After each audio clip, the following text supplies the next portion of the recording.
It has been a day about Kulbhushan Jadhav, the 47-year-old Indian national sentenced to death by Pakistan on allegations of being a spy. Today, Pakistan allowed his wife and mother to meet Kulbhushan Jadhav, after which Pakistan released this video showing Kulbhushan Jadhav thanking Pakistan for allowing the meeting. After which Pakistan in that press conference continued to push its propaganda by restating their allegations against Kulbhushan Jadhav, which India has repeatedly and categorically denied, adding also that this was a humanitarian gesture on the birthday of the father of the nation of Pakistan, Muhammad Ali Jinnah. Jadhav was allowed to meet his mother and sister from behind a glass wall, and the meeting lasted about 45 minutes. As you can see in these pictures, India refused to be part of the press conference earlier by not allowing the family of Jadhav to be present. I have been treated with dignity and honor and in a very professional manner by the Pakistani authorities.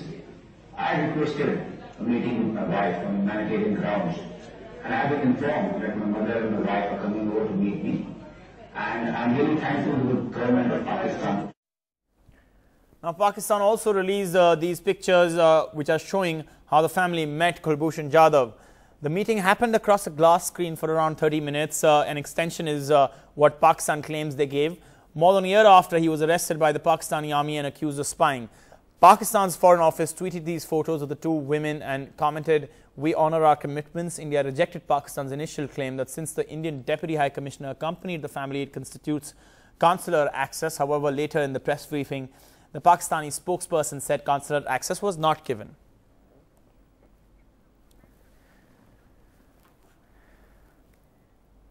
Bhairavi Singh joins us on the phone line for more on this, getting us perspective from India, what the MEA out here is saying.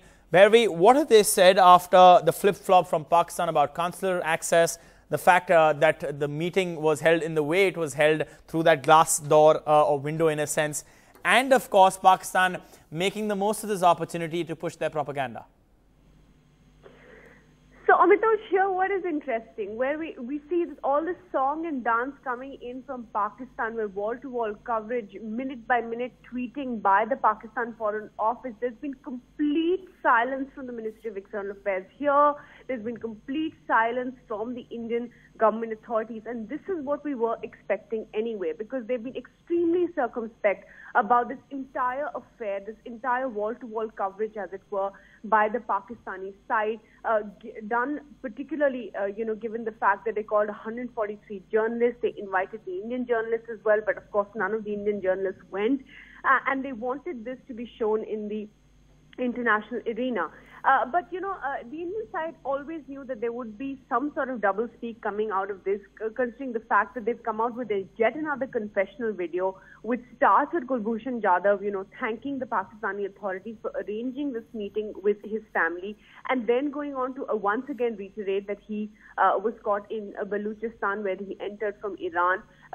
The question really is, where was the need for this confessional video when you on one side said that this was a humanitarian gesture, that the meeting was positive, that everything went by script, that this was a great meeting, and the family was also thankful to us. Why come out with this third confessional video at a time when you've already filed your your final arguments in the International Court of Justice? So it really is raises questions about the intent of the Pakistani government and why exactly was the timing of this such just weeks before the International Court of Justice hears this case finally.